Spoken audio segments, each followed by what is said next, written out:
Jogging tayo guys. Alas 5 ng umaga. Sorry guys sa tigyawat ko. Pero yun, jogging tayo mag-isa. Mag-isa tayo. Meron talaga kayong mga laban na mag-isa lang kayo. Hindi dapat sa lahat ng oras kasama nyo yung tropa nyo. Gets nyo na dapat yun. Pero di naman sinabi doon. Kasi sinasabi nila pag nagbi-business daw, handa ka dapat iwan tropa mo. Hindi mo sila iiwanan talaga. Hindi mo sila iiwanan na aawain mo sila. Kakalimutan mo na sila. Hindi may kipag-hangout ka pa rin sa kanila. Pero babawasan mo na. Kasi marami na kayong ginagawa. Lalo na ikaw, kung businessman ka rin. Diba? Yun, hindi mo sila kakalimutan. Babawasan mo lang yung pakikisama sa kanila. Kumbaga babawasan mo lang yung pag-attend sa party. As meron ka mga laban na mag-isa ka lang. Ito yung mga laban na yun, no? Yung pagja-jogging na mag-isa. Sinong bata sisipagin mag-jogging mag-isa, diba? Hindi ko alam kung sinong katulad ko dito sa amin na kaya mag-jogging mag-isa, kaya mag-boxing mag-isa, kaya mag-edit mag-isa, na wala man lang kang kasama. Dire-diretso araw-araw, 5 linggo na. Oh, ilang buwan na, di ba? You know, ito yung mga laban na mag-isa lang kayo. Bakit nyo ba to? Bakit ba to laban? Laban nyo to para sa sarili nyo to para maging maganda yung mga health nyo. Okay? Hindi ako nag-lip ng college para lang magtamad-tamaran sa bahay. Okay? Nag-lip ako ng college para mapunan lahat ng department. Kasi sa college or sa ano man shit, sa school, umaga sila gumigising. Nakita nyo na may mga bata kanina. Umaga sila gumigising, hapon na sila uuwi. So basically buong oras nila na nauubos nila sa school. Kung ganun ako, wala na akong time sa ibang department ng life ko. Right? Wala na akong time, mauubusan ako. Kasi nakabuhos na lahat doon. Sinasabi ng iba, pagsabayin mo.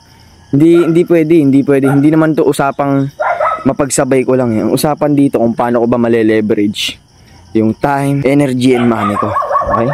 So basically, kung mag-aaral ako, hindi na talaga siya saka di ko rin siya talaga sobrang magagamit sa business. Okay? Totoo talaga yun.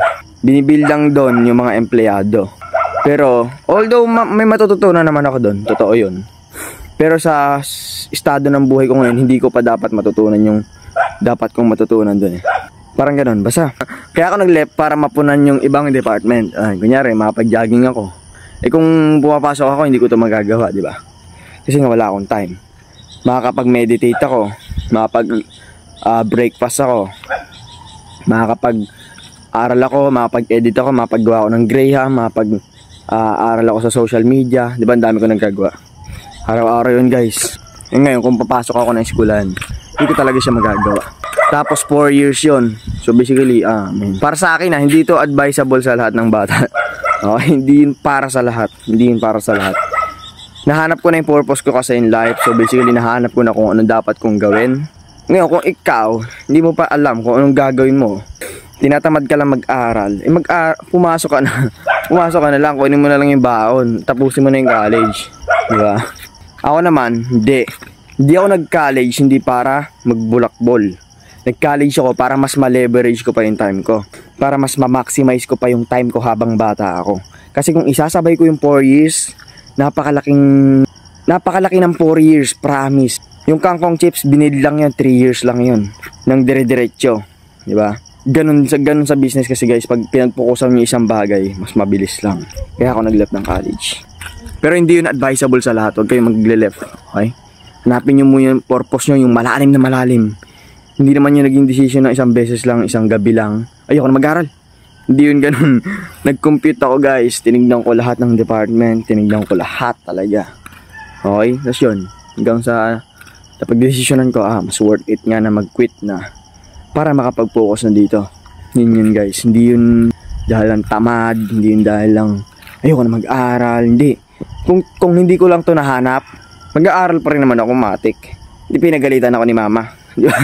Mag-aaral pa rin ako, hanap na lang ako doon ng mga gandang babae para sipagin ako mag-aral araw-araw. Diba? Ganun yun Hanap ka lang ng motivation mo para sipagin ka mag-aral. Kasi nakakatamad naman talaga yun Ayan, hanap ko na yung purpose ko in life. So, quit. Then, bam.